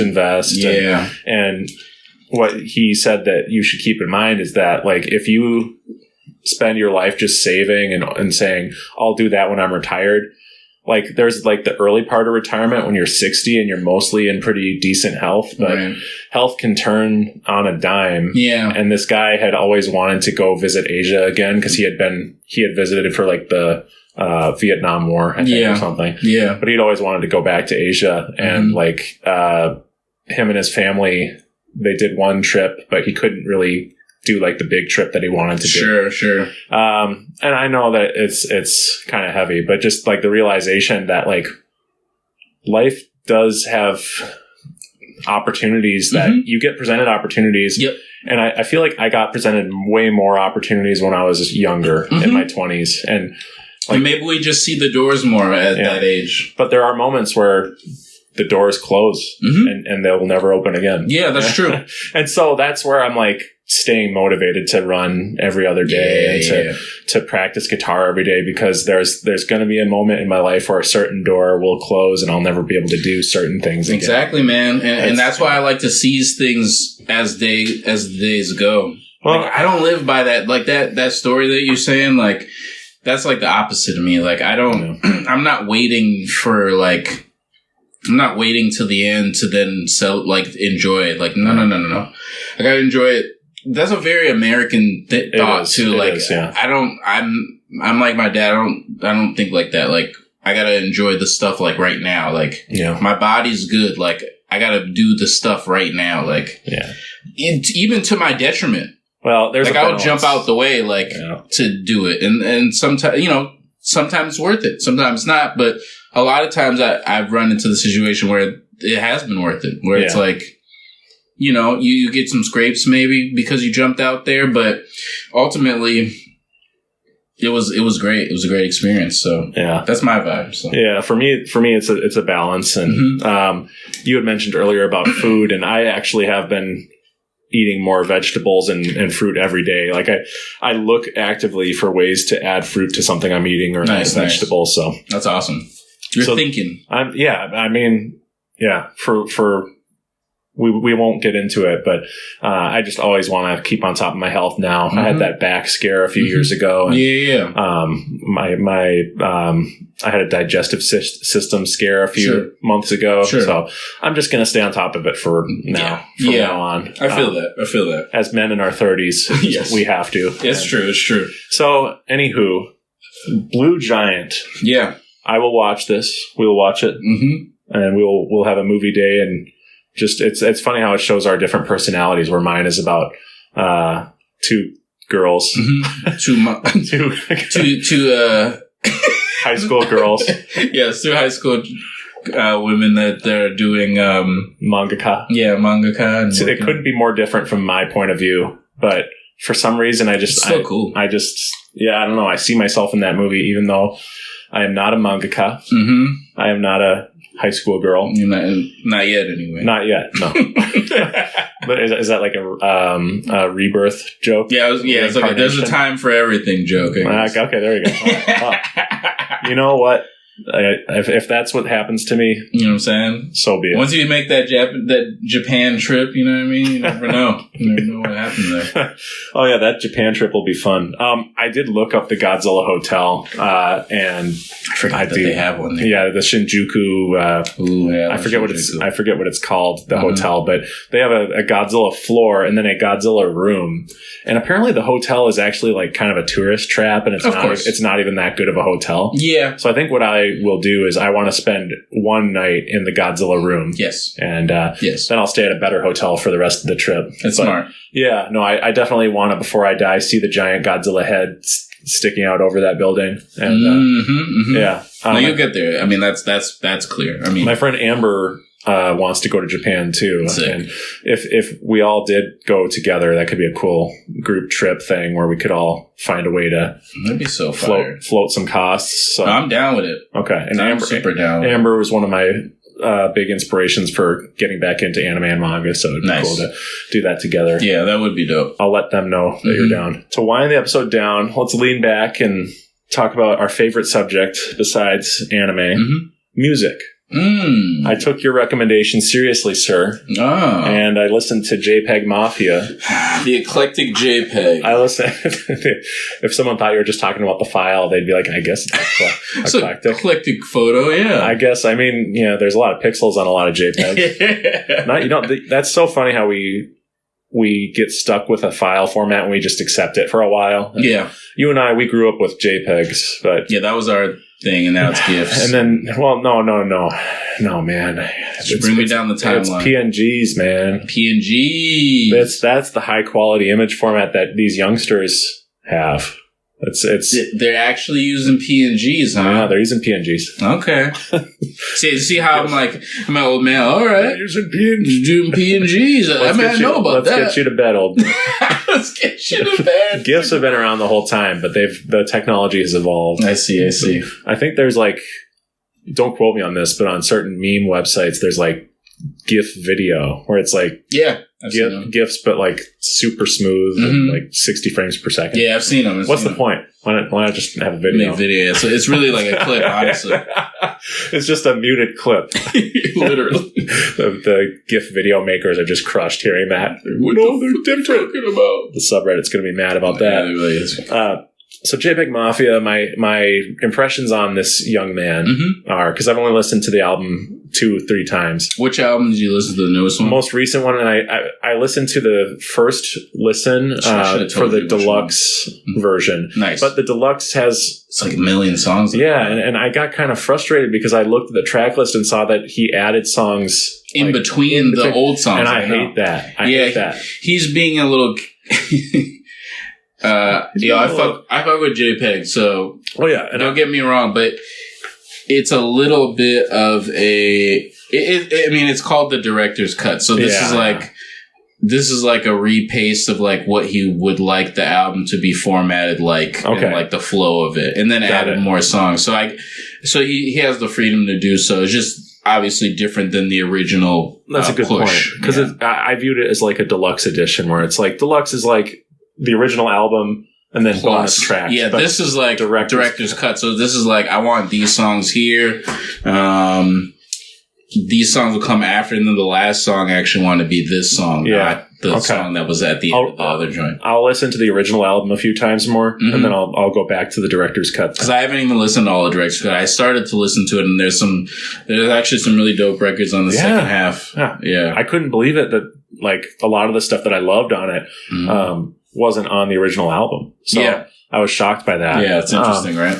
Yeah, I would say that what I like about JPEGMAFIA's sound is that not only is it aggressive, which I believe we talked about last time, it's aggressive without feeling threatening, to the listener, which that seems like a weird thing to try to explain, but you get what I'm saying. Yeah, I get it. Exactly. It's a very musical aggression. Yeah. And at the same time, a lot of the synths and stuff have the feel of an alarm clock where it's freaking you out a bit. Yeah. But it's not annoying. He has a way of blending the erratic sounds that he samples sometimes with melody and melodicness. Harsh noise meets melody. Yeah, harsh noise meets melody, actually. And his marriage between those two is how it becomes more palatable or more easily understood by your ears. Because I think initially when you first hear him, I think he could be off-putting to a mainstream ear because they're not used to hearing those type of sounds clashing.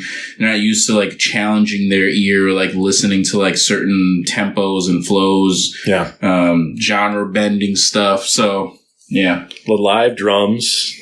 You know me, I'm a sucker for live drums and hip hop. And the live guitars that are going on there. I think he used the band for a lot of this new drum. It's so cool. Yeah, and it adds an energy. Sometimes you hear the drummer stop for a second or switch to just the cymbal for a count before getting back into it. But and then he'll go to then electronic drums later. It feels like this symphony of aggression. And so I really enjoyed it. The beauty of him is that he produces all of his shit also. Oh, cool. So he's not just, he actually started as a producer. And he said, I think there's a quote I'm paraphrasing, but I think he said the only reason that he raps is because he needed somebody to rap on his beats, and like he would try to give his beats out like I guess years ago, or when he first started, and people weren't vibing with him, so he would just rap on them, and then it just kind of became like a thing where he's like, okay, now I'm the rapper, I guess. So that's funny. The necessity is the mother of invention for musicians, and that's how a lot of great bands have their front man, is that one of the guys who plays guitar just says, fine, I'll sing, and nobody else is stepping up, so we'll find a singer. Like Metallica. Say what you will about them, but James Hetfield was singing because they were like, well, we got to find a singer. But we'll have James do it in the meantime. This is the exact same thing with Tyler, the Creator. He would be trying to give out he'd write these kind of like melodic vocal singing songs. He'd try to give them to Bieber and Justin Bieber and like other vocals, and people weren't biting on him. So then he would sing the reference over and send it like, this is what it should sound like.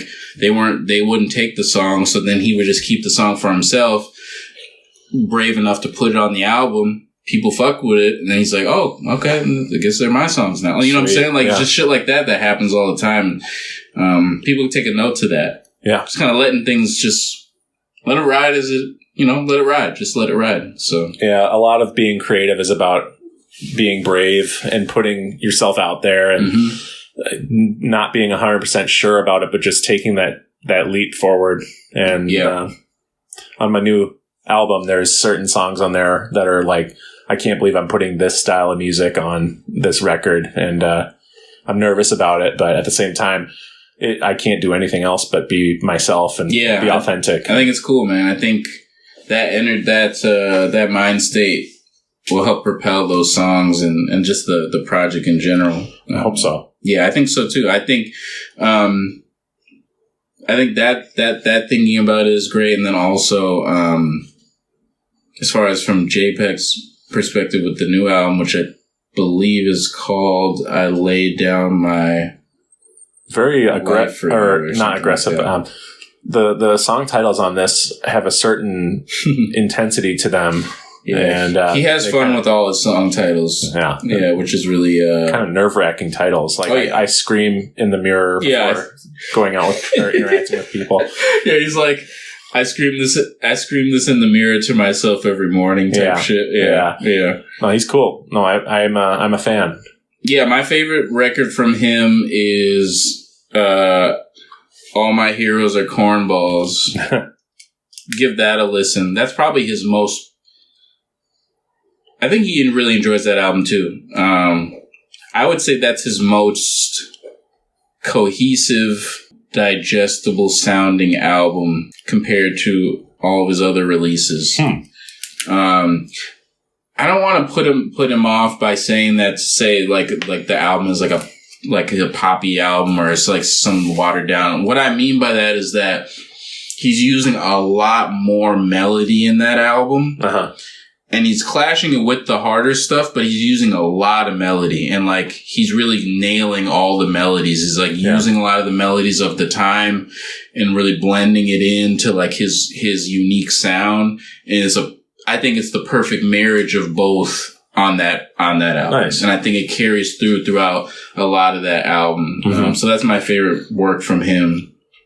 It's great. It's really great. I'll check that out. A lot of singing on that. A lot of like kind of vocal singing and riffing that he does. Probably more so than he does on his other projects. More rapping and harder stuff on his other stuff. This is kind of more melodic. It's dope though. I am a melody guy, so I think you'll like it. I think you really like it. Okay, cool. Yeah.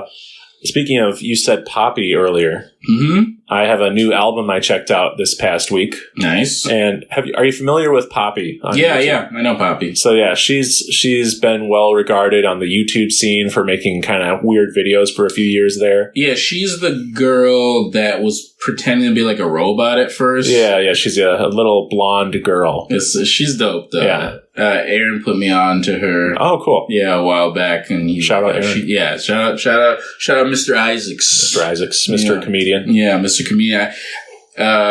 He would show me her, and she would be like this little dainty thing, and like, I'm Poppy. Yeah, I'm Poppy, and like pretend to be like this. It was a really unique. I don't think I've really seen anybody like when he showed me that back then. I don't think I've seen anybody do it like that. Yeah. Well, so I found out about her music on Spotify. I was doing overtime at my same job where I'm working now. But it was a Saturday and I was in the office and I didn't have time to like dink around on Spotify too much, but I looked at like new releases and just the cover of this little blonde girl. And the vibe of the title of the album was like Computer, Poppy.Computer, I think is the title of her first album. Sure. But I've been a fan of hers for, years, since like 2017, 2016. Nice. And she's been putting out albums pretty consistently. And she's had this incredible evolution. Yeah, she's changed. She's changed a lot. Yeah. So her first album was diverse already, but it was mostly a pop album with some darker vibes occasionally. Then she put out a follow-up album called Am I a Girl? That is a incredible album, one of my favorites. Yeah. Where it was like fully across the shop, where like some songs were silly pop songs like Girls in Bikinis, but then playing into that kind of character of like this manufactured being making songs. And some songs were from the point of view of an android that like is going to take over all of humanity. Yes.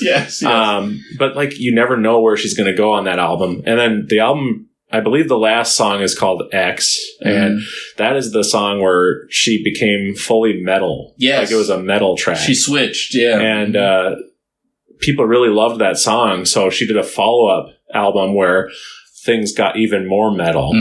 But there were still little ballads here and there, not dumb pop songs. And her other pop songs are I guess dumb for a purpose, but I'm not trying to like diminish them. They're all really well written songs. Right. But popcorn, really. So I actually have been following her for years, but I did lose touch with her after that big metal album. I saw her live. Nice, you saw her live? Yeah, I saw her live how was she? in 2020, early 2020. Oh, interesting. Yeah. And so it was before the pandemic. Oh, okay. Got you. So she's I don't want to be negative, but her performance you're talking about? I can't really tell how her performance was because her and her band used so many backing tracks. That's unfortunate. And a lot of metal bands use backing tracks. Okay. But I'm unaware because it's like out of my element. A lot of rock bands use backing tracks too. Yeah. No, it's to have the whole show programmed. It's just easier for the lighting crew. Sure. And it's easier for everything to go off without a hitch. Okay. Too. So most bands you see live nowadays, they're going to have a drummer where in their ears it's going to be like a click track, but it's not just like the BPM. There'll be like instructions like slow down for the bridge, like interesting. Yeah, you should look it up. There's videos on YouTube of like pro drummers for like Ariana Grande. Excuse me. Sure. You know what? I'm going to redo that because I've never mispronounced her name until right this moment. Ariana Grande's drummer has a video that like has all the instructions going on in their inner ears. Oh, that's so it's cool. Like, how do you even stay focused on the music with all this going on? But you do. Yeah, it's instructional. Beep, boop, beep, boop, beep, boop, boop, boop. Now get ready for it's so weird. But for them, it was like it was just too much because like there were like guitar parts that were phoned in and backup poppy vocals that were phoned in. Interesting. Okay. Like I think double vocals for some parts. So it's like I get anxiety when I watch bands that are using a ton of click tracks because I start wondering which part is real and which part is not. Right. And for a character who is already built on artifice and is part of the charm, I guess it was just kind of weird to like to have that like affect my enjoyment of the show. Sure. So I hate to say it, but it's not like one of my favorite concerts I've ever seen. That's fine. I love her albums though. Yeah, some artists I think are more studio artists than performing artists, which is fine. I think it's complete. I've seen some great clips of her performing after that tour. So, so this brings me to my point is that I started seeing that. Okay, it seems like she maybe is experimenting less now.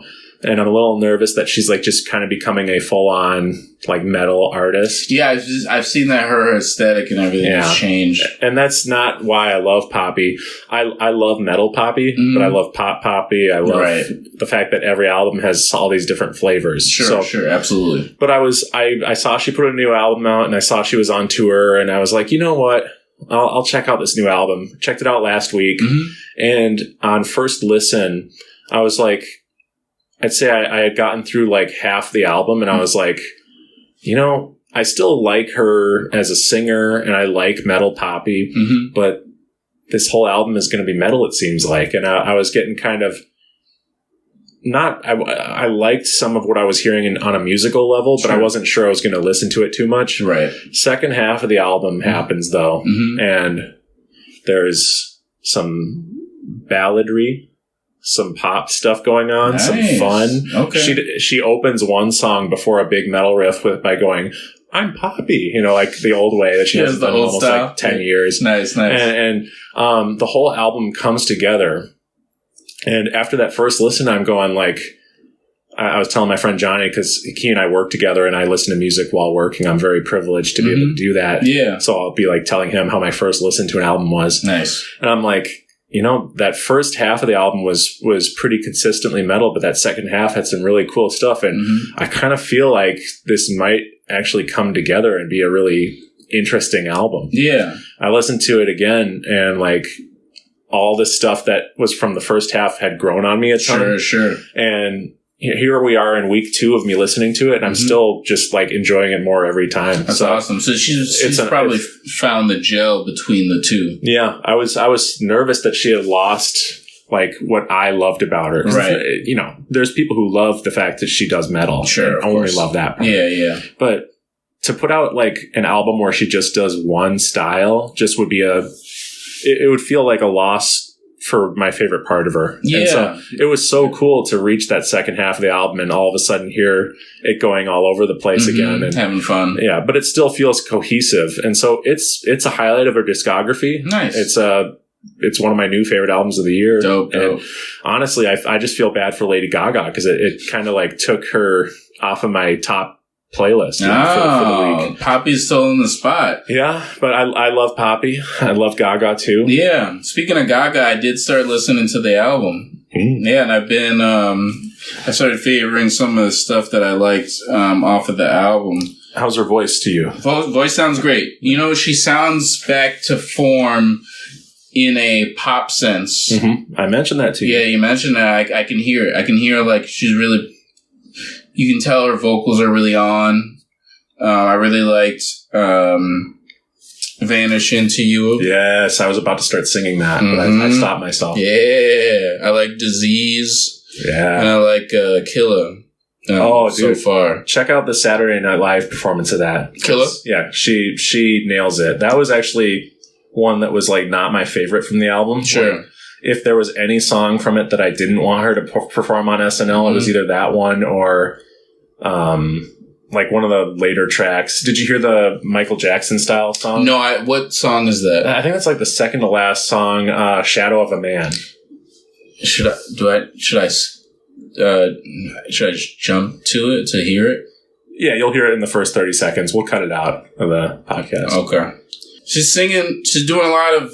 This sounds like where I left off with her. Yeah. Obviously, I haven't listened to the whole thing yet, so I know she should get into more bags on the album in different pockets and stuff like that. But no, I've enjoyed what I've heard thus far from it. And yeah, she's really in the pop energy bag. I'm gonna get back into it, and she's trying to. I don't know. She should have more. I feel like and maybe she does because I haven't checked, but I feel like she should have more singles out. Oh yeah. As far as like. I mean, maybe the Zeitgeist is not in pop mode for, like, number ones. Because we're kind of in a country area. I don't know if you noticed, but we're very country right now. So anything country is really popping. So maybe it's not the time for it, or at least people aren't. Well, I think there's confusion.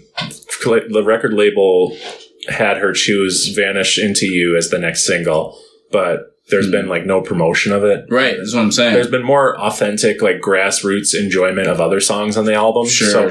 And when that happens, that can cause confusion and hurt promotion of an album. If they start, like, rejiggering promo concepts, like, because of the fan...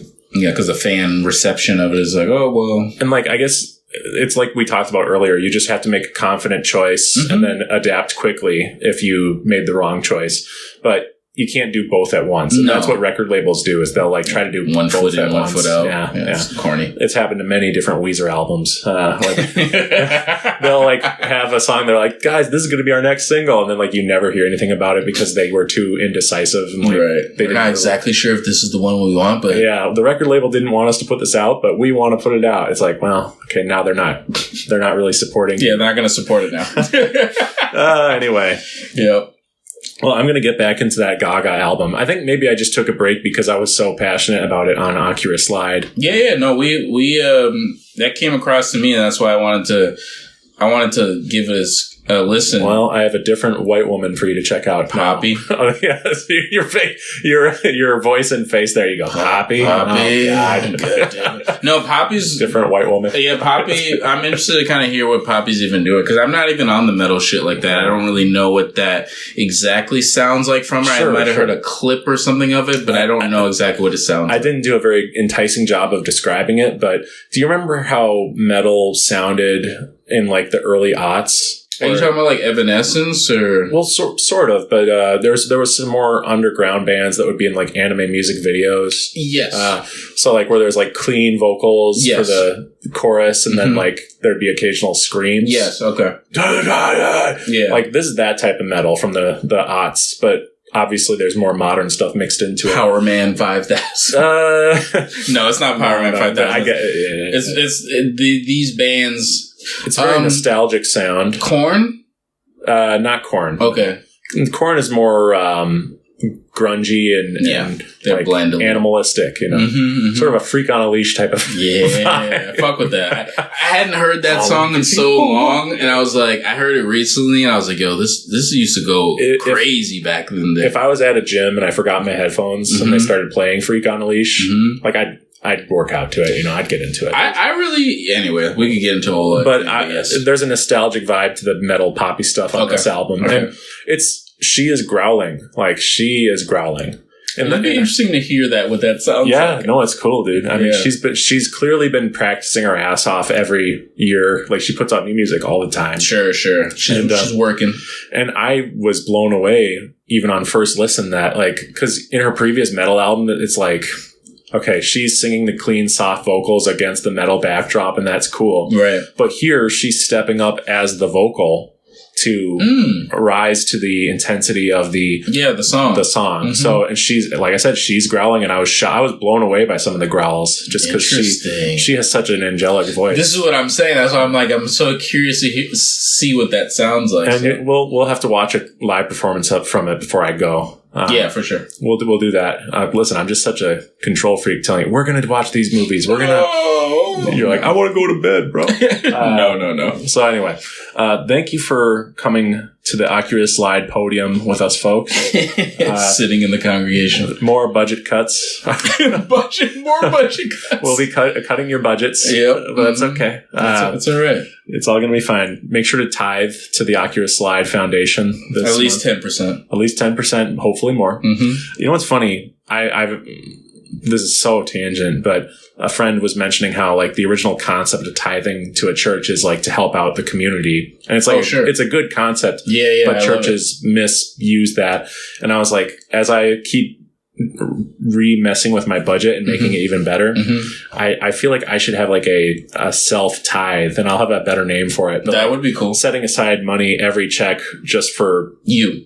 No, for donating or oh, you mean actually for charitable work? Yeah. Like, so if because we live in a time where a lot of people have GoFundMes or sure. Like, there's all sorts of worthy causes that I could like just have money set aside for. That's a cool thought. Yeah. So, but we'll cut that because it sounds like I'm trying to sound really like an amazing guy. I mean, I'm a hero. Yeah. I was gonna say. I mean it shows itself. Yes, I mean he's a great guy. Yeah, it shows itself. He's a great guy. sort of an Ippo character. Ippo type. We'll be back next week with all sorts of fun anime, all sorts of discussion, all sorts of music. Yeah. Look out for our movie reviews too that we'll end up doing. Yeah, we'll do some movie reviews, and I'm just going to keep checking out new albums and check. Oh, we have a playlist now. Yes, we'll put it in the show notes. We have a playlist of music from 2025 that we are enjoying, and I'm putting my favorite song from each album just to keep it easy to cipher through. Yeah, because if I put like multiple faves, it's just going to become jumbled. Yeah, it becomes a little bit extra. I'm gonna jump in there and probably throw like a JPEG record in there because I think that's the only. Or one of the only 2025 records that I've listened to. I've listened to a couple more, so I can throw a few in there. Yeah, it's a Spotify playlist, so we'll see who put each thing. And I think at the end of the year, what I'll do is try to sequence it. We should both sequence it, actually. That would be dope. 2 sequences. We'll do 2 sequences. Mike version. The Mike version and the J version. Yeah, the J version. The MJ version. Mm-hmm. Shadow of a Man. Shadow of a Man. All right. Until next week, I've been Michael D. Rowland. And I'm Mike Jallah. And this is the Oculus Slidecast. Slide on it. Slide on into next week. Player.